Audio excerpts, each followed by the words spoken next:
to the Tuesday Night Touchdown Podcast with your hosts, Reese Downing and Jacob Workman.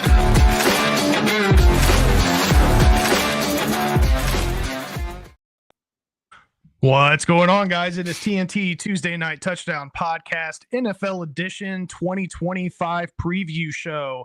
We are back to you live for the first time this year as far as NFL is concerned. We've done a couple college shows, but we are just now kicking off NFL. So thanks for joining us here. With me, as always, is the fine citizen, Mr. Jacob Workman. Jake, how's it going, brother? Everything's good. I'm ready for NFL to get going. We got college going now. We're 9 days away from, I believe, your team actually starting the season. Yes, that is correct. My team does start the season. We just finished picking 29 games in our college show for week one. So did pretty well in week 0. Hopefully we can follow it up in week 1. Although you and I think of the 29 games that we picked, we had 12 different selections. So one of us is probably not going to do as well as the other, but we'll figure that out. We're looking forward to picking some NFL games as well. But this is, again, like I said, going to be the preview show. So we're going to kick things off here to talk about some of the biggest moves during the offseason, some of the bigger headlines, and then we're going to go into some of our favorite bets to kick off the year here. So let's kick things off with the biggest news. Stafford and Tay in LA. Not only did Matthew Stafford decide to come back to the Los Angeles Rams, but he is bringing Davante Adams with him, which is a pretty big deal for the Rams considering Cooper Kupp has left. Puka is going to get some support on the outside with Tay. Jake, how do you think Davante Adams is going to fit into this offense, especially now that Cooper Kupp's in Seattle and he's going to kind of have to step into that role? Yeah, I mean, another weapon for Stafford. Stafford's played with no one. He's played with weapons. Stafford. I think it's going to be great. I think what Davante Adams does with Sean McVay is going to be fun to watch too. Obviously, they're going to have him everywhere. So, I mean, obviously, I think it's an improvement to the offense. I think they're going to be very good. Yeah, for sure. I mean, Tay definitely stays on the field more than Cooper does. I mean, I love Cooper Kupp as a player. I'm excited to see him play in Seattle, but Davante Adams does tend to stay healthier. I think last year was kind of a dud for him. Trying to catch the ball from that Jets team just wasn't that great. So I am glad that he is moving into a team that's going to have a better offense, better quarterback, Matthew Stafford. Hopefully Matt can keep his back healthy throughout the year. Rams offensive line definitely needs to keep him upright. I'm honestly a little bit more excited to see how this Rams defense is going to step up as they move into the next year, because they had some really young guys and they played very well and seemed to improve as the season went on. So we'll talk in a little bit here about where we have the Rams ending up in the division, but they've got a solid team there. Moving into the next topic we've got here. This is a big one, Jake, so I'm going to give you some time to kind of talk through things here, but obviously we've got the Lions coordinator clear out. So both Ben Johnson and Aaron Glenn have left Detroit. We've got a couple new coordinators that are in Motor City behind MCDC now. How do you think this coordinator shakeup is going to impact the Lions as they move into 2025? Yeah, I don't think it matters. Benedict's gone. He can go coach the Bears. Great. John Morton's obviously been with MCDC, and Kelvin Shepard's been with MCDC too. Obviously, I was never that big on Glenn, as you know. The defense wasn't that great, honestly, under him. Now last year was a little different story. Me and you could have played for the defense. They had so many injuries. But from what I've noticed in the preseason, it does look like Kelvin's going to be a little more aggressive, which I like. We've got the athletes on the outside. Free agency, we just keep getting better on defense. I'm pretty excited for Kelvin Shepard, actually. I think he's going to be kind of a sleepy, well, we'll see when we do our picks in a little bit, but sleepy pick for maybe coordinator of the year here. Morton, I think, is going to just continue. People think that was Benedict's offense. It was actually MCDC that kind of trained him. So we're not. MCDC is the one going on fourth down. MCDC is the aggressive coach. If you watch the quarterback series when they made the decision to go for it on fourth down against the Packers, it was Goff and MCDC having the conversation. I think he's a little bit more important than people realize because he plays that meathead football guy. But MCDC is the offense. Like, he brought it. It's him. So I think it's going to get a little overblown. But I think we're in great shape. I mean, Andy Reid loses coordinators all the time and people don't question it. I think we should kind of be in that same situation here. Yeah, I mean, respectfully, I don't know that I would compare Andy Reid and MCDC just yet. But to your point, I do think that MCDC has a lot to do with that offense. I don't want to take everything away from Ben Johnson because I do think that the Bears, as an example, are going to see an uptick in offense with Ben as the head coach.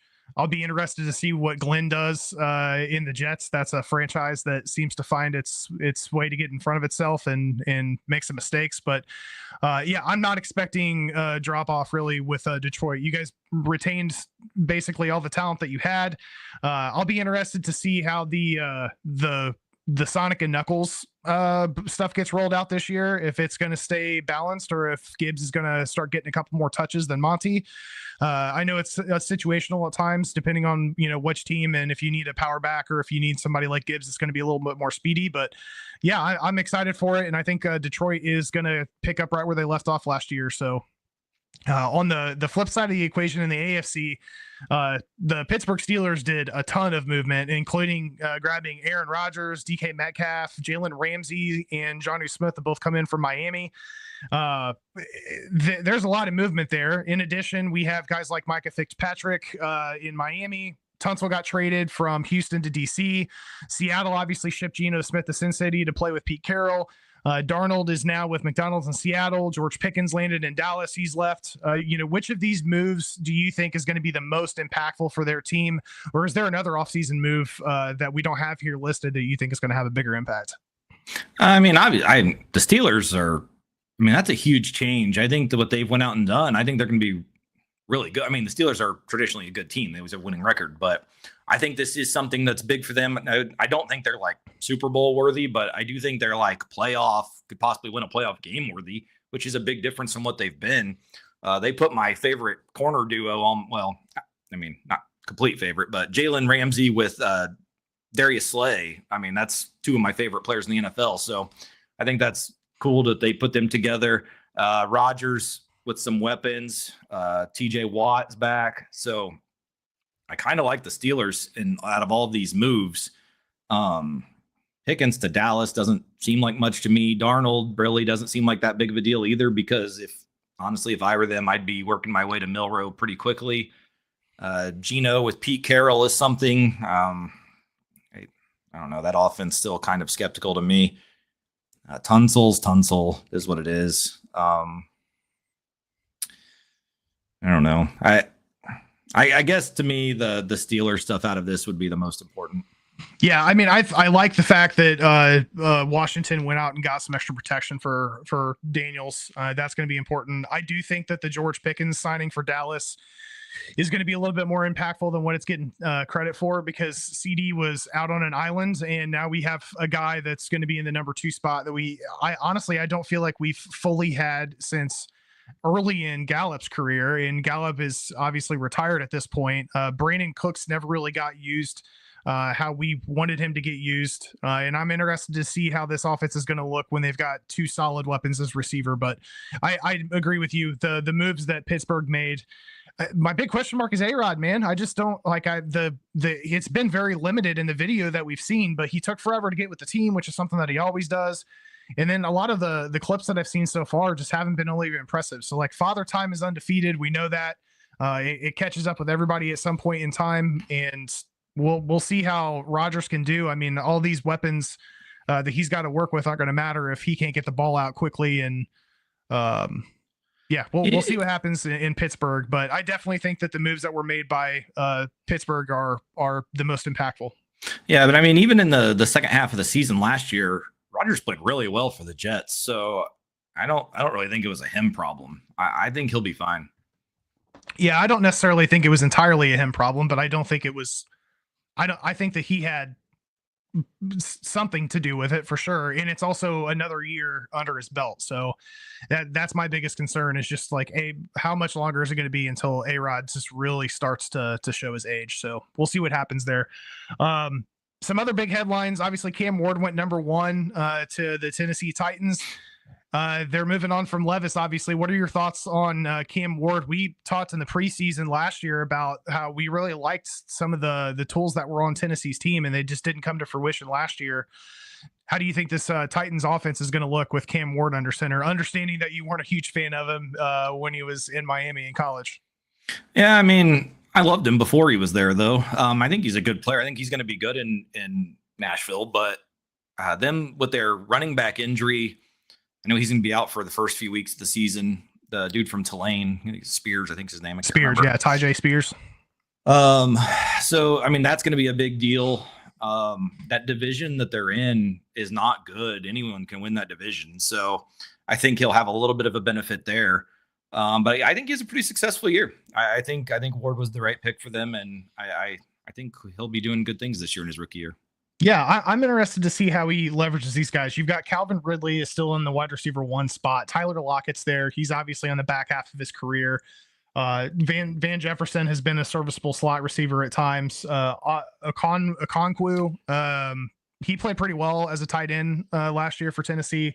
Obviously, you got Pollard. Tyjae Spears is going to start the season on IR, so we'll see what happens with Tennessee. But I do kind of like the offense. We'll see what happens with Ward as a rookie. Obviously, that's always kind of a crapshoot. Another thing the big happened in the AFC is that after 1 year, the Patriots moved on from Gerard Mayo after going 4-13, and they bring in another defensive legend from Gillette and Mike Vrabel. We're going to talk a little bit more about this in a bit, but how do you think this head coach switch changes things in Foxborough? Yeah, I think it's perfect. Vrabel fits more of what we in our lifetime know of the Patriots. I think there will be no bullshit. I loved Vrabel as a coach when he was in Tennessee. May is up and coming. Like I think May will be in for a pretty good year. I'm actually pretty big on the Patriots this year, so I think it's going to be a great thing. I think the fans will embrace him, and it'll turn out to have a pretty good season for them in his first season there. Yeah, I think the fans are definitely going to embrace him. But if you look at that strength of schedule, man, New England can be sneaky in getting to the playoffs, and we're going to talk about it here in a little bit. But Vrabel's leadership in the building is something that I wanted to happen in Dallas, and I think this is a perfect fit for him. He's got some tools to be able to use with Diggs there and some of the other guys.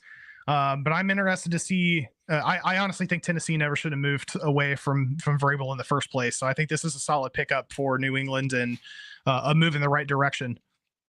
Let's talk about Cincinnati. Cincinnati was very busy in the offseason, and most recently they got another guy locked in. So in the offseason, they extended Jamar Chase, T. Higgins, Mike Gesicki, and now Trey Hendrickson, who has been up in the air as a possible trade candidate or somebody that wants to be out of Cincinnati, has been locked up. So they do have him under contract, and he is going to be a Bengal for 2025. Obviously a very deep division in the AFC North with the Ravens. We just talked about the Steelers. How do you think the Bengals are shaping up in 2025 with all of these weapons and Burrow hoping to have a full season under his belt? Yeah, I mean, unfortunately, I love their offense, but their defense sucks. Like, that's a huge problem. I think that's going to be their downfall. I know that they brought in Al Golden, they got rid of Big Lou, but we'll see what Al Golden does. I don't have a lot of faith in this team. Getting Trey back is huge, but I don't think Trey is the difference of 14 points. Yeah, he's one guy out of 11, right? Yeah. Yeah, and that's their issue. So yeah. Obviously, their offense is loaded, but they're going to have to be because they're going to have to win shootouts every week if they want to win. So I'm not too I don't have as big of an outlook on Cincinnati as I did last year. So I unfortunately think it's going to be kind of a struggle this year for them. Yeah, they always seem to fall short of expectations. So bringing Golden in, obviously, he's already familiar with the system there, so hopefully that helps them out a bit. But yeah, it's Trey Hendrickson. I mean, if he hadn't been there, then it would be a hell of a lot worse. But Cincinnati's defense is definitely the question mark. They are going to have to put up a lot of points in order to stay in some of these contests because their schedule is not that easy either. Now that Hendrickson is locked in on his deal in Cincy, Micah Parsons is now the only edge rusher yet to be locked into an extension or contract agreement beyond his current contract.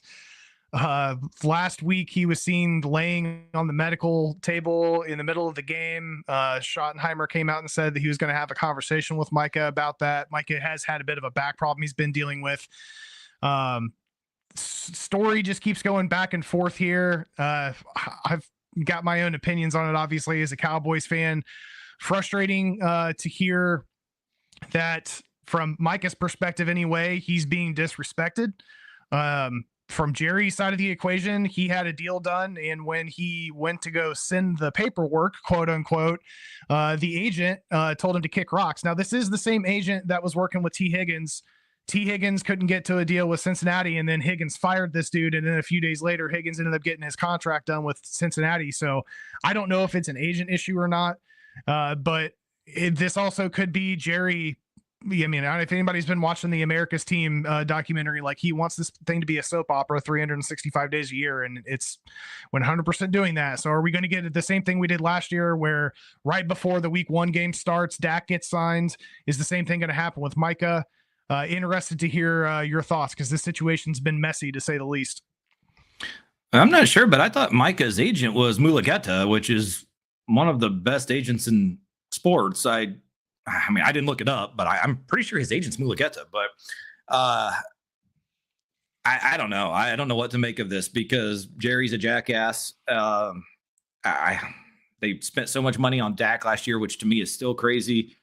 Because now situations like this are up, and they don't want to play Micah. To me, Micah's 95,000 times more important to this team than Dak Prescott is. So it's an interesting move to me. I don't know what's going to happen. Obviously, the Cowboys play a game in 9 days. I'd be pretty shocked if Micah's on the field for that game. I don't know what to think. If we get to maybe week 3, week 4, maybe Jerry's like, okay, we'll pay him. Like, I don't know. I don't know what the answer is to this, but it doesn't seem promising. Let's put it that way. Yeah, well, I mean, and from the rumors, it sounds like both the Packers and the Bills have sent over offers with multiple picks to try to get Micah. Now, the Jerry's said no. I mean, Micah is under contract. Mulugeta is the agent, but he's also the one that T. Higgins fired a few months ago before Higgins got his contract signed. So it's the same dude. Yeah, but Mulugeta's a genius. So to me, that's a T. Higgins problem. I'd like to go back and see what Higgins was offered with Mulugeta as opposed to what he got, because I would be surprised if it was much different. Yeah, well, I mean, and that it could be a T. Higgins situation. I'm just saying that there's stuff out there, you know, with Higgins and him end up signing with the team. Like, is Mulugeta playing hardball? And I mean, I don't know, man. I'm sick of hearing about it, but again, this is like, it's a circus every day, it seems like, in Dallas. So Micah needs to get paid. He deserves to get paid. He's one of the best defensive players in the league. He's one of the best defensive players in a long time to wear a Cowboys jersey. He wants to be a Cowboy. There's no reason that we should be doing this shit. He does this with all of the big guys. You know, Dallas is definitely not the team that Jerry is still living in the 90s. And I just hope that if they do trade him, that even for his own benefit, and hopefully he's smart enough to send them to an AFC team. Like, let's at least be smart here. But yeah, don't send him to Green Bay of all teams. You know, like, yeah, that would be horrible. Buffalo would be scary if Mike Parsons was on that team. Not that they're not already scary. They're gonna be one of the best teams in the AFC. Adding him would be chaotic. It'd be ridiculous. Yeah. So we're talking about trades here. A question mark trade for me. I know the guy's 26, but Brian Robinson just got shipped from the Commanders to San Fran for what feels like a steal in a 6th-round draft pick. He's in a crowded backfield with Christian McCaffrey, Garindo, the rookie running back from Oregon, Jordan James, Jeff Wilson. We're going to go through the cuts today. Jeff Wilson Jr. was cut today to make room for B-Rob. How do you think Shanahan's going to deploy these guys? Because B-Rob's, I can only imagine he had to at least be okay with the trade to San Fran, or maybe they just shipped him out and they didn't have a conversation with him about it. But understanding C-Max had some health issues and stuff like that, I'm just interested to see how Shanahan's going to deploy this. I know he typically does running back by committee, but does this take some pressure off of C-Mac to have to take the ball so often, and B-Rob take some of those early downs to hopefully keep C-Mac healthy throughout the year? Yeah, that's what I think. I think it's more of a safety valve for the unknown with McCaffrey, because you can't expect McCaffrey to probably go through the season healthy this year. Like I'd be surprised if he plays every game. So I think it's more of added depth. I think it's a good addition. But yeah, I'm kind of with you. I think it's more added depth and usage. If James gets to play, I'd like that. I liked him at Oregon a lot. I don't know how much playing time he's really going to get, but obviously you get the option too. If McCaffrey does end up being healthy, that McCaffrey can play more spread out too, with Robinson being the backfield running back too. So, Right. It's just more pieces for San Francisco. I think it was a good move, especially for the fifth, I think they gave up. So Sixth, they a sixth round pick. So yeah. I mean, it's a no brainer on San Francisco. I just don't understand why Washington agreed to that, but it is what it is. Robinson didn't want to be there, so I guess get rid of the distraction. Dan Quinn just wants to keep things moving. One thing I did skip over here is Kenny Pickett being on the move again. So Scott and I had this conversation over the weekend, and it sounded like going into this weekend that Cleveland was planning on going into the regular season with 4 quarterbacks, which would be insane. But on the flip side of the equation, you have Dylan Gabriel, who they spent a 3rd round pick on. You're not going to cut this dude that early. And then you have Shador, who, like it or not, he didn't play all that well in the preseason, but he's selling jerseys, and it's going to keep them in the news just because of Shador Sanders for now anyway. And he's a rookie quarterback, so you don't want to give up on him that quickly. Pickett got shipped to Vegas, and now he's going to be backing up Geno Smith. Flacco's the starter for now. How long until you think Cleveland makes a move and puts one of these rookies in? Yeah, so I think Pickett getting traded to me makes sense. I think O'Connell got hurt, so they didn't have a backup in Vegas, so it made sense. I don't think they were going to keep 4 anyway. I think Pickett was always going to be traded at some point, so it was perfect timing. The 3 that are there, the 3 I expected to be there. Shador will be the emergency quarterback. It'll be Flacco with Gabriel at 2, and Shador won't even be active. So, it is what it is. I think Flacco will start most of the season, to be honest. If they get to a point where they are week 8 or 9 and they've only won 1 or 2 games, then yeah, they'll probably see Gabriel at that point. Okay. Yeah, that's kind of what I was thinking. I don't know if it's going to take week 8 or 9, just because I don't know how long Flacco is going to be able to keep healthy, but we'll see what happens. I do think Gabriel is going to be the option to move forward if and when Flacco steps away from the starting role. Okay, last thing we've got here before we move into some betting stuff. It's roster cut day. So we've mentioned a couple guys here. Not anybody here that's overly surprising. Miami cut edge Quentin Bell and cornerback Mike Hilton. The Giants did end up cutting Tommy Cutlets. So Tommy Cutlets is no longer a Giant. They've got Russ Jamison Jackson Dart on the roster. Patriots cut former 1st round pick Cole Strange. The Niners we just talked about, they did cut Jeff Wilson Jr. They also cut their only punter in Thomas Morstead. So I assume that they have a guy in mind to step into that role. Pittsburgh cut wide receiver Robert Woods and running back Trey Sermon, amongst others. Atlanta cut former 1st rounder CJ Henderson. Detroit cut my boy Hendon Hooker. I was looking forward to seeing more football out of Hendon Hooker. What were your thoughts on that? The fuck out of Detroit as fast as possible. Jesus Christ, I had so much hope for that guy.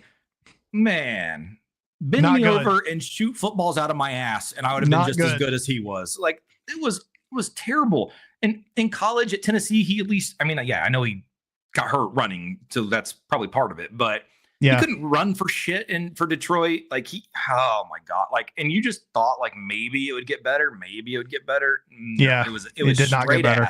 Kyle Allen, that last preseason game, played phenomenal. Kyle Allen, cool. Back up 2. I'm fine with it. Get Hendon. Hendon wouldn't surprise me. I did read a little bit about it too, but I'm thinking of places like, hey, I think Kellen Moore in New Orleans might take a little shot at him. They did cut my boy Jake Haener after his Playgirl photo shoot last year, and some of the greatest photos of all time. But I think we might see Hendon Hooker in New Orleans. That wouldn't surprise me. It could have even already been done. We've been doing 2 podcasts, so I haven't been able to really check roster changes. One other thing I want to note, just because you did mention the Giants quarterback, the absolute hilarity of things that you see with Jackson Dart and Jameis Winston together is becoming one of my favorite. Oh, dude. The Giants are going to be a team I root for just because of Jameis and Jackson Dart. It's perfect.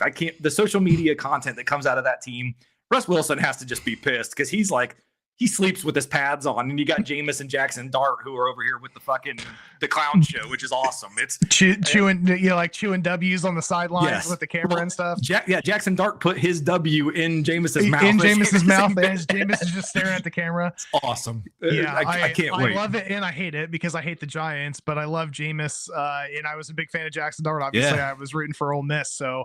The dichotomy of watching that occur against a team that I can't stand. But Jameis is Jameis, man. I can't. When that dude retires, put him on. I don't care what show it is. Like, yes, I need to hear him weekly. That dude is he's a trip. He did. I know it was like last season or 2 seasons. What was he in New Orleans or was he in? I think he might have already been traded. It might have been before last season. It was either last season or 2 seasons ago. He did an interview with Theo Vaughn before the season. And my God, I will still go back and watch it and just crack up because the shit that comes out of that guy's mouth. The shit that he was doing during the Super Bowl was hilarious when they were in New Orleans, hire. man. Perfect hire. 100%. Yeah. I was actually hoping that maybe Kyle Allen would have a little bit of a struggle. I was hoping Jameis was going to be our backup, to be honest, because MCDC with Jameis, you couldn't find a greater television show on earth than those two together, right? God, I mean, just Hard Knocks just immediately packs up and leaves Orchard Park and heads straight to Motor City. Yeah, that would have been incredible. Yes. All right, let's run through a couple of these other ones here. The Titans cut quarterback Trevor Siemian and defensive lineman Carlos Watkins, amongst others. Washington cut Cleveland Farrell, who started 10 games for him last season. The Bengals cut quarterback Desmond Ridder.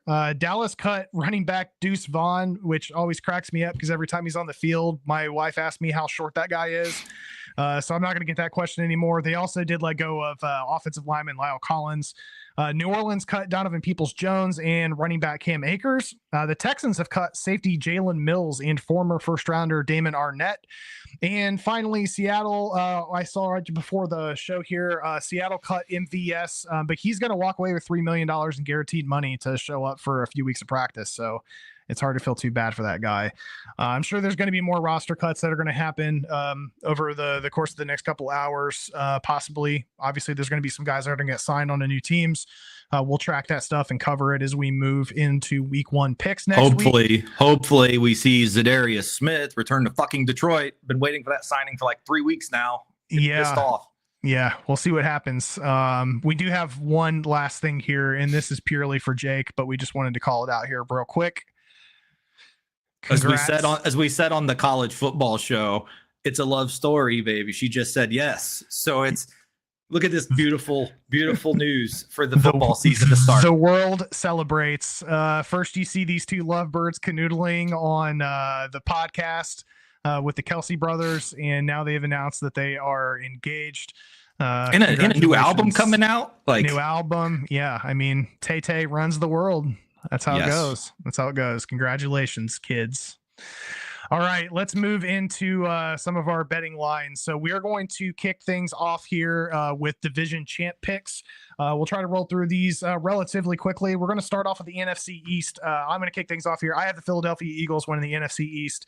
It's not prototypical for a team to repeat in the NFC East. Usually there's a lot of volatility in this division.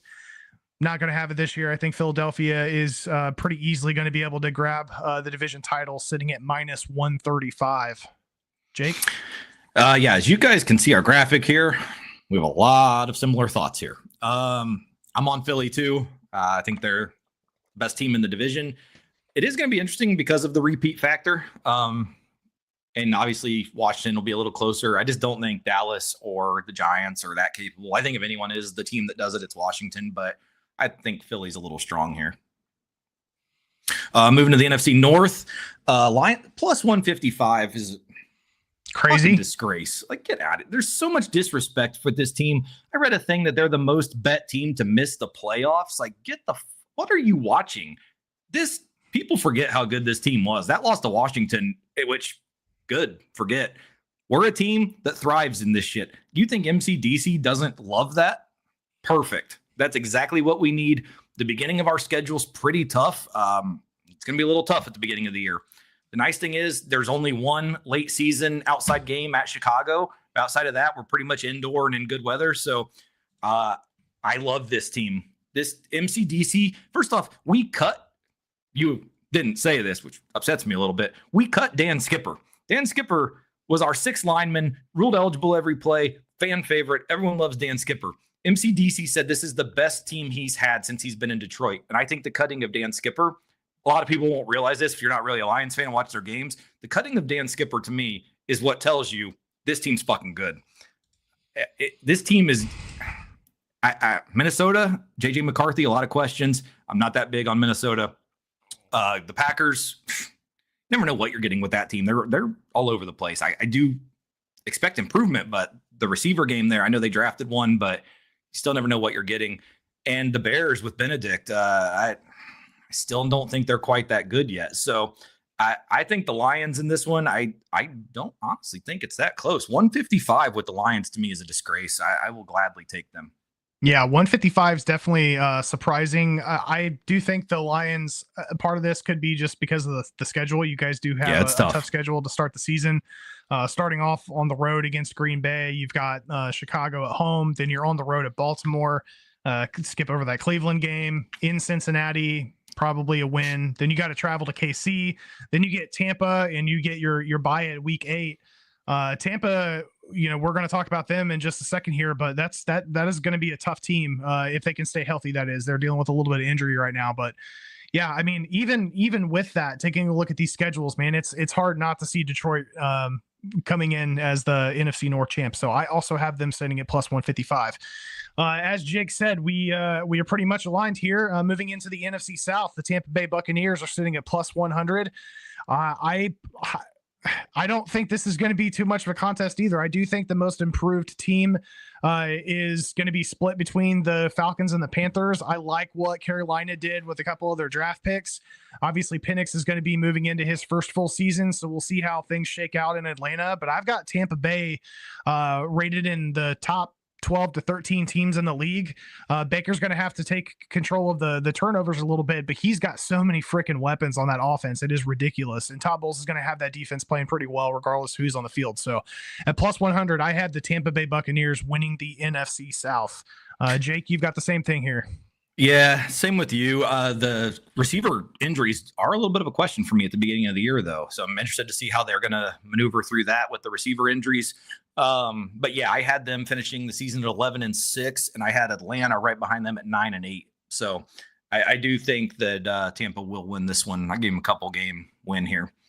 NFC West, the Rams, obviously they're a team I love. Last year, they took Philly to the fucking brink in the snow. And this team's just better now. This is a very good team. I know the NFC West is a little bit of a better division, but I think San Francisco's got a lot of questions, and I don't think Seattle or Arizona is that good yet. So I think the Rams plus 200 is huge here. So I'll be on my boy Stafford and the Florida State boys on the D line. Give me the Rams plus the 200.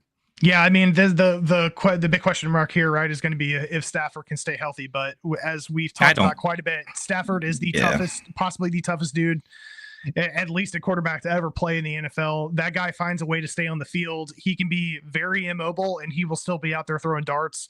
I've got the Rams winning the NFC West as well at plus 200. I do have the Seahawks finishing just above San Francisco in the division with Arizona towing at the bottom of the pile here. That is it for the NFC, and we're going to move into the AFC side of the equation. Jake, you want to kick things off here with the AFC East? Yeah. So obviously, as you can see again, we only have one change on this one. So we were pretty 7 for 8 on our division winners here of being paired. Bills at minus 270. Obviously, they're minus 270 for a reason. To me, this division's pretty weak except for New England. I think the Jets and Dolphins are both in for just god-awful years. I did my season picks, and I had the Jets and Dolphins both winning 3 games each. I don't think either one of them are worth a shit. New England, on the other hand, surprise team. I had them finishing 12-5 and being the second place team in this division, and I had the Bills being 14-3. So I am on the Bills. I like what they're doing the last year in their stadium before the new one's done. I do like Buffalo here. Yeah, I'm right there with you. I don't think it's going to be a contest in the AFC East, but again, I am also with you on who's going to finish second. Last year, in the last couple of years, it's been Miami. I think New England's going to take a pretty major step forward. Their strength of schedule is very favorable. It's one of the better ones in the league. You add Mike Vrabel and what he's going to be able to do with that program. I think it's very possible that New England might even sneak into the playoffs, and we'll talk about that here in a little bit. But I do have Buffalo winning the AFC East pretty handily, which is why they are sitting at minus 270. On the AFC North side, I've got the Baltimore Ravens sitting at minus 155. Another situation where you've got a couple teams that could give them a run for their money with Cincinnati and Pittsburgh. There's just question marks to both of those teams. I think if anybody's going to do it, it's probably going to be Pittsburgh. They find ways to win games even when they're a little bit undermanned. But I do have Baltimore repeating as the AFC North champion, sitting at minus 155. Jake, you've got the same thing here. Yeah, exact same. Unfortunately, I mean, just looking, I don't trust Cincinnati's defense, and the Browns are the Browns. I don't trust them at all. So I think it's the Ravens and the Steelers that kind of come down to a battle here. I like the Ravens schedule a little bit more favorable for them and their talent a little bit more. Obviously, I think they're a little bit more experienced with Lamar over Aaron Rodgers at this point in their careers. I actually had the Ravens finishing 15-2 and the number one seed in the AFC. All right. What about the AFC South? AFC South, Houston Texans plus 110. This is, to me, going to be the closest division just because no one's good. There's so many variables to this division. This is kind of like the Big 12 of the NFL. I feel like anyone can win in this division. Doing my little breakdown, I did have Houston coming out 9-8, so I did have them winning the division, but I had the Colts and the Jags right behind them at 8-9. And then Tennessee, I had at 6-10. So obviously I have this division as close as you can possibly be. I do just like Houston a little bit better. I trust Stroud more than pretty much any of those other quarterbacks in the division. I am interested to see what the Colts look like with Daniel Jones, though. I don't think they're as bad off as people think, and it'd be interesting to see how they work. But like I said, this division, pick a name out of a hat, and you probably have a good bet.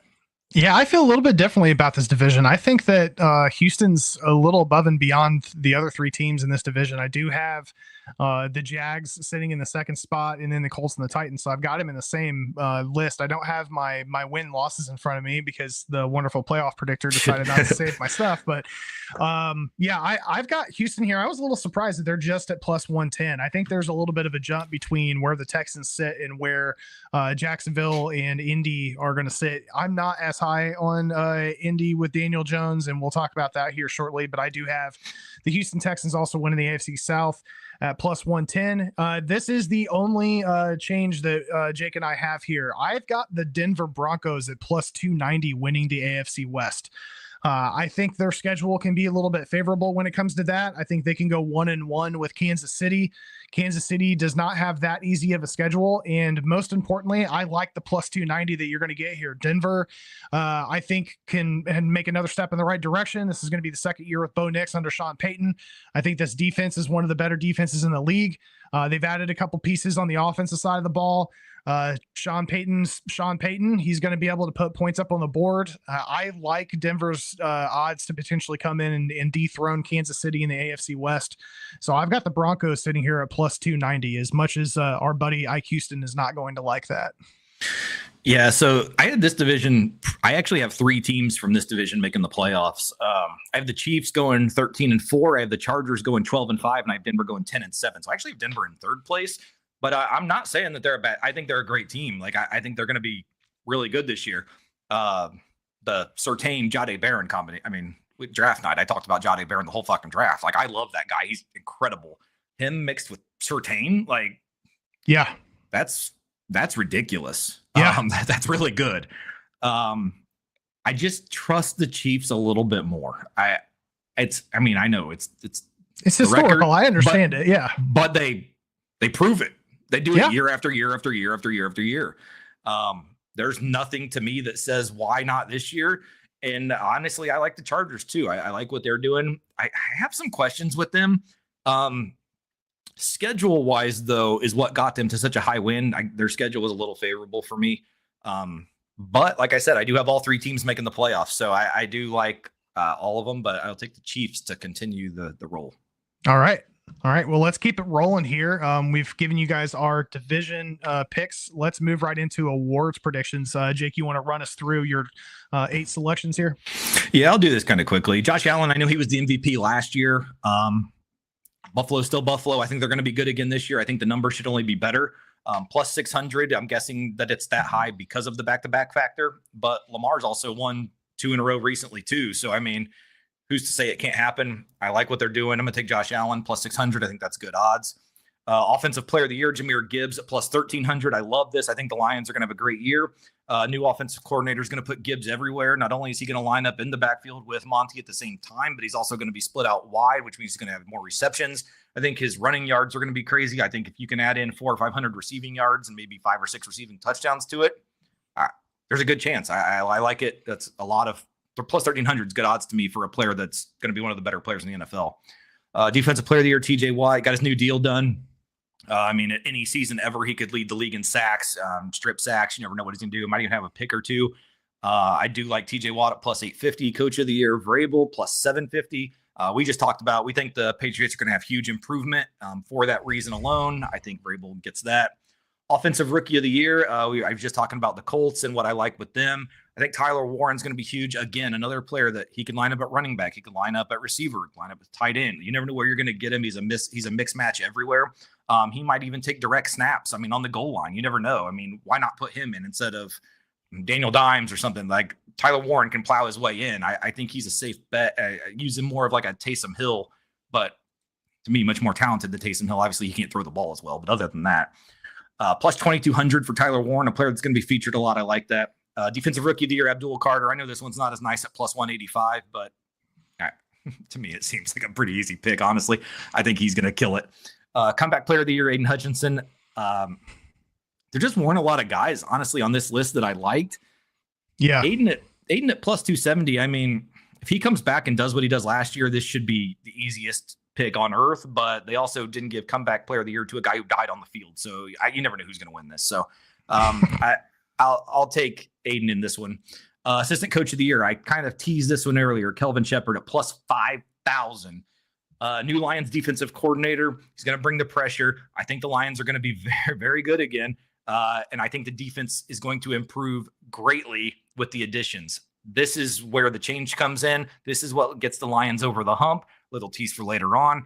Kelvin Shepard at plus 5,000, assistant coach of the year. I like it. That's big money. All right. Let's quickly rip through my award predictions here. NFL regular season MVP, I've got Lamar Jackson. We'll talk about that here shortly, but with Josh Allen winning it last year, I think it's going to go back to Lamar here. I like his odds at plus 430. Offensive player of the year, Jamar Chase, plus 800, catching balls from Big Burrow. I think Cincinnati's going to have to put up big numbers in order to stay in games. So I think there's going to be a lot of touchdown passes getting thrown his way. So I like those odds. Defensive player of the year, I picked my boy Micah Parsons. He does have to be on the field in order to get this award, but I think even if he sits out for a couple weeks, comes in week 3, he might come in playing really pissed off because of everything that happened, and hopefully he takes it out on some offensive linemen. So I've got Micah Parsons sitting at plus 600. Lined up with you on Vrabel at plus 750. I really like those odds, and I honestly think that this New England team has a good shot at making the playoffs. That's going to be a huge turnaround from a 4-13 season. It would be hard not to give coach of the year to Mike Vrabel if the Patriots make the playoffs, and I think that there's a good possibility that happens. Offensive rookie of the year, Jonty, we both agreed and talked about it a lot last year. It was highway robbery that this guy was not the Heisman winner last year. I think that Pete Carroll is going to weaponize Jonty as much as he can. There's not a lot of offensive weapons in the Raiders uniforms right now, so I think that he's going to get all the touches in the world, sitting at plus 250 on offensive player rookie of the year. Defensive side, I picked Travis Hunter for no other reason than he's sitting at plus 1,300. I know he's going to be in a ball share scenario on offensive defense. I think at some point in time, he's going to have to pick which way that he wants to go. I think he likes playing offense a little more than he likes playing defense. Yeah, he should. He sucks. We'll see what happens with that. But I like the odds to plus 1,300. Abdul Carter obviously is the shoe-in vote there. But I like the money line. Comeback player of the year, I'm with you, Aiden Hutchinson. There weren't a lot of guys here to pick from. And honestly, even if there were, I think Aiden's got a good shot at it. Assistant coach of the year, Vance Joseph. I picked him because, again, I just talked about the Denver Broncos. I think they have a possibility of taking the next step in the right direction, winning the AFC West. If they do that with the guys that they have on defense, we talked about their quarterbacks. They've got a lot of really good pieces. If they can be the number one defense in the league, which I think is a potential possibility, I think that there's a possibility that Vance Joseph may end up getting assistant coach of the year. So those are my picks on the awards side of the equation. We are going to jump into playoff predictions. Jake, you want to run through this? All right. Let's start NFC. NFC, my 1 seed, the Lions, same as last year. Hopefully we got a different result in our first game this year. So Lions, they're going to be playing the winner of the 5-4. Got Tampa as the 4, Niners as the 5. Tampa on their home field. I do like them winning that game, setting up a Bucs-Lions divisional round. The other ones, we got the number 3 seed, the Rams, hosting the number 6 Commanders. I do like the Rams in this one. I think their defense will be enough to slow down Jaden Daniels. Or, God, fucking Kansas quarterback's already got me confused. What is he? Is he Jalen Daniels? Jesus. Jaden Daniels. Jaden and Jalen, they shouldn't have similar names. We've got to change their names. I think the Rams defense will be able to put enough pressure that they won't have to use additional guys to shut him down, and they can keep their secondary back. I like the Rams in this one. I love what their offense is going to be. And that game will be at SoFi. Number 2, Eagles versus number 7, Falcons. I think Penix will be able to get his team into the playoffs this year. Last year, he played in the playoffs, but he didn't really get the team there. It was more Cousins got him there, and he just kind of finished the season. I'm interested to see what a full season looks like with him. I think the Eagles are still just too good, though, so I'm going to take the Eagles to win that one, setting up an Eagles-Rams divisional round. So the Lions will be hosting the Bucs in Ford Field, a playoff game we saw 2 years ago. I like the Lions at home in this one this time, go to the NFC Championship. I think the Rams are going to get the Eagles this year. Last year they didn't. I think they'll get them this year, setting up for one final time, Stafford versus the Lions, because I think this will be Stafford's last year, regardless as to what happens. Unfortunately, Matthew, we're going to do it to you one more time. We do play in the regular season, though, so we'll see what happens in that one. I think that one's at SoFi. But one last time for the Rams and Lions, and it'll be bittersweet to see the Lions retire Matthew Stafford, but I think that's what's going to happen in that game. So we got the Lions going to the Super Bowl. AFC side, I got the Ravens as the 1. They'll be playing the winner of the 4-5. I got Texans as the 4, Patriots as the 5. I like the Patriots to win that game, setting up a matchup with the Ravens. 3-6, Chiefs will be hosting the Chargers divisional game in the playoffs. Taylor Magic will be in the stadium. I'll be taking the Chiefs at Arrowhead. Bills, Broncos. This is going to be one. This is a game I literally would not be. This is going to be a great game because the Broncos D against the Bills O, probably a cold, shitty weather game. Like, this is what you want to see. Like, I think this will be incredible. I do have the Bills going through to set up with that perennial matchup. Chiefs, Bills in the playoffs. Chiefs tend to get them in the playoffs, and don't think it's changing. Send Chiefs to the AFC Championship for what, like the 8th year in a row now, I think it is. Ravens, Patriots on the other side. I like the Ravens on the home field to get it done, just a little too much. And I do have the Ravens on their home field beating the Chiefs in the AFC Championship, sending Taylor and Travis to Wedding Plan. Ravens in the Super Bowl versus the Lions. If you look at the Super Bowl logo, a lot of people say, look at the colors. That tends to tell you what teams are going to be there. We got blue and purple in that logo. So to me, why not? No surprise here. I think this is the year we get it done. I know I've said that last year. Last year we proved it during the season. I also couldn't anticipate 95 guys on our defense getting hurt. Obviously, injuries are a thing in the NFL. It happens. Health is key. Big if, obviously, if healthy, this year is what last year should have been. We finally get it done. Lions win the Super Bowl. All right. Not surprised. But yeah, I like what you got going here. Let's hop into what I've got listed. So starting off the AFC, I've got the Philadelphia Eagles sitting in the 1 seed. So they're going to get that first round bye. The 5-4 spot, I've got the Green Bay Packers traveling to SoFi to play the Los Angeles Rams. I have the Rams winning that game and heading to Philly for their divisional round matchup. On the 3-6 spot, I do have the Detroit Lions getting a home game up against the Washington Commanders going to get a little bit of a rematch here this time around. I think it's going to go Detroit's way. So I do have Detroit winning that game and heading off into the divisional round matchup to play the winner of the 2-7 matchup. I know your eyes got big there because I do have the Dallas Cowboys sitting at the 7th spot. I'm cautiously optimistic that this team will be enough to make the playoffs, but that's going to be it. I think I almost put my glasses on. Baker is going to be ending the Cowboys season pretty quickly here. I just think Tampa is going to be too much for them. So Tampa in the 2 spot would then move into the divisional round matchup. Moving back up to the top here, we've got Philadelphia against the Rams. I went back and forth on this. I just have a feeling that just like last year, weather may play a factor, and if weather plays a factor, especially with Matthew being Matthew, and I'm a little concerned about them getting all the way through the entire regular season and then being in Philly with a really cold game. So I do have Philly edging them once again in moving into the NFC Championship. On the other side of the equation, I've got Tampa playing a home game against Detroit. Detroit and Tampa had a hell of a game in the playoffs not long ago. This time, I think Detroit is going to move on again, even though they'll be on the road. So Detroit is going to move into the NFC Championship to play the Philadelphia Eagles. Once again, I think Philadelphia is it's one of those teams that's been playing very well the past few years. I think that them being at home, it's going to be tough for Detroit to get another W in Philadelphia. I'll be rooting for Detroit in that game if this is what ends up happening, but I do have Philadelphia winning that and heading to the Super Bowl. On the AFC side, I have the Buffalo Bills sitting in the 1 spot, so they're going to get their first round bye. 4-5 spot, I've got the Denver Broncos with a home game against the Cincinnati Bengals. I have Denver winning that game pretty easily, moving into the divisional round. 3-6 spot, I've got the Houston Texans playing against the Kansas City Chiefs. I've got Kansas City winning that game and moving into the divisional round. And then I've got the number 2 Baltimore Ravens playing the number 7 New England Patriots. I think that game might be a little bit more concerning for Baltimore. They're definitely going to have to come in playing lights out because Vrabel's going to have that defense ready to go. But I do have Baltimore going on to win that game. Moving into the divisional round, I've got the Bills. Talked a little bit about it before. I think this might be the year the Chiefs may fall a little bit short. I have Buffalo actually beating them at home and moving into the AFC Championship. On the flip side of the equation, I've got the Baltimore Ravens hosting the Denver Broncos.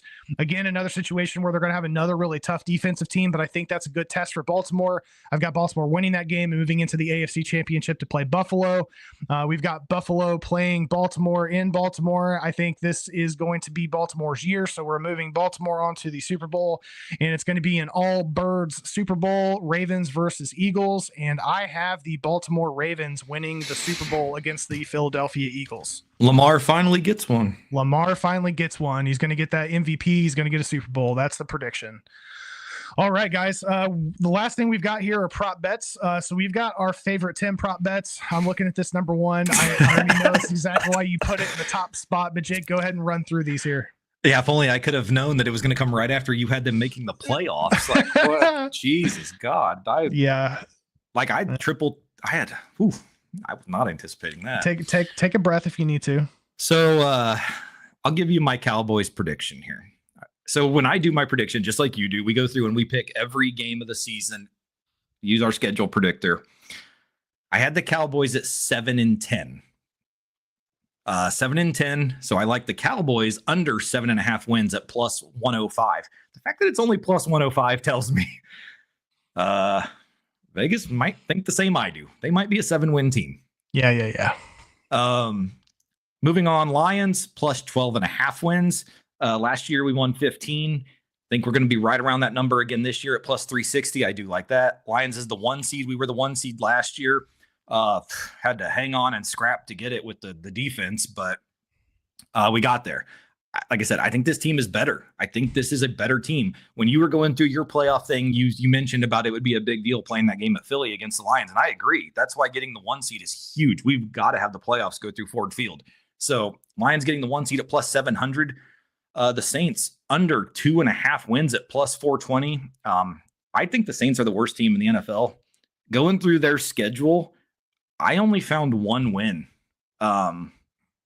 They would have to triple that to get to 3. So I like the Saints under 2.5 wins at plus 420. Lions, Bucks, Rams, Eagles, all to make the playoffs. I think this is all, to me, this is not far-fetched at all. This should all happen. Like, these are the teams both of us picked to win the divisions in every league. Plus 631. I love that. It's good money. The exact Super Bowl matchup of Ravens versus Lions is plus 2,700. Give me that.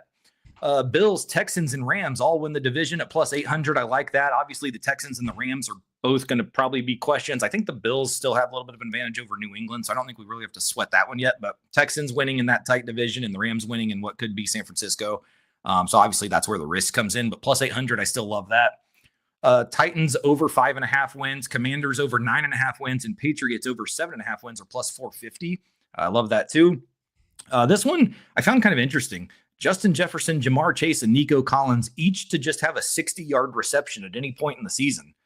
These guys are all deep threat receivers, and they're all receivers that their quarterbacks bomb the balls to a lot. Yep. Plus 350. I like it. Jamar Chase, you mentioned him earlier. Forget what you had, Offensive Player of the Year or something, but that's correct. Most regular season receiving yards for the same reason you mentioned. Burrow forces him the ball, throws it to him everywhere. He's unstoppable. Plus 600 for most regular season receiving yards, and probably the guy who's going to get the most deep ball threats. I do like this one a lot. Awesome. I love all these except for number one. All right, let's move into my picks here very quickly. I've got Baltimore Ravens Super Bowl winner at plus 700. I like those odds. New England Patriots 8+ wins. I'm a little surprised it's minus 150, but I still think that they're going to be able to get well over 8 wins. So I like that bet.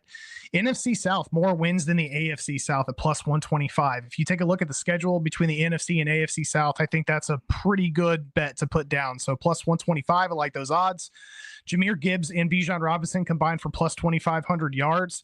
That's another one that I think is a very easy bet to win at plus 170. Buffalo Bills as the 1 seed in the AFC plus 170. I like that one as well. Dallas Cowboys plus 9.5 wins at plus 230. I know you're squinting there, but I got a feeling. We're going to do what we always do. Slip into the playoffs and then get knocked out in the first round. Baker Mayfield, most regular season passing touchdowns. I was a little bit more confident than that a couple days ago when I first picked this before the receiver injuries came into play, but I still think there's a good possibility. Baker likes to bomb the ball, plus 900. I like those odds. Chargers, Raiders, or Broncos win the AFC West at minus 130. I picked Denver to do it, so I like that bet. Saints, Browns, and Titans all finished last in the division, plus 500. I like that a lot. I think that's very easily going to be what ends up happening when you look at these 3 divisions. And then, as much as I hate to say it, Indianapolis Colts, you talked about Danny Dimes and being a little bit more confident in that team. I've watched Danny Dimes play a lot being in the NFC East. I'm just not confident in what he's going to be able to do with the Colts. We already know they got problems with AR. I'm just not seeing it. Indianapolis Colts minus 6.5 wins at plus 140. So that is my last prop bet for the season. Yeah, and see, I only had the Colts getting to 8 wins, so that's still pretty right on. Yeah, not too far off. I was trying to do the math on that NFC South, the AFC South one. I think that I have the AFC South just a little higher because I only had the Saints winning 1 game. I think that's where I had I had Tennessee winning 6 games and the Saints only winning 1. I think that's where the difference comes in. Okay. All right. Well, we'll see what happens there, but I like all these bets. These are all good odds to make some good money. Number 6 is questionable, but yeah, they're all pretty good. Well, the other thing that I wonder too, though, the Baker one at 7, just because of their receiver questions with injuries to begin the year. That's what kind of scares me on that one. But yeah, I like them. Yeah, for sure. Well, you also got Bucky Irving catching balls out of the backfield, so I think he might be able to grab a couple from there as well. So that's kind of what I was thinking. And I like the number there, plus 900. So, all right, guys, that is it for our NFL preview show. Thank you guys for tuning in. Like we talked about earlier, we've already had a couple college episodes. We just picked 29 games on the college for week 1. Week 0 went pretty well for us. So definitely be sure to check out the college episode. And then on the NFL side, when we come back next week, we will be finally picking week 1 matchup games, and it starts on Thursday with the Dallas Cowboys. So all sorts of fun there. We'll update you guys on any of the roster moves. Obviously, with the cuts happening today, I'm assuming we'll see some signings and things like that. So we'll get you guys updated on the news and notes before we jump into picks. But we're into it, guys. Season 3 for us. Thank everybody for tuning in here for the fine citizen, Mr. Jacob Workman. This is Reese Downing, TNT Tuesday Night Touchdown Podcast, NFL Edition preview show. We will see you guys next week. See ya.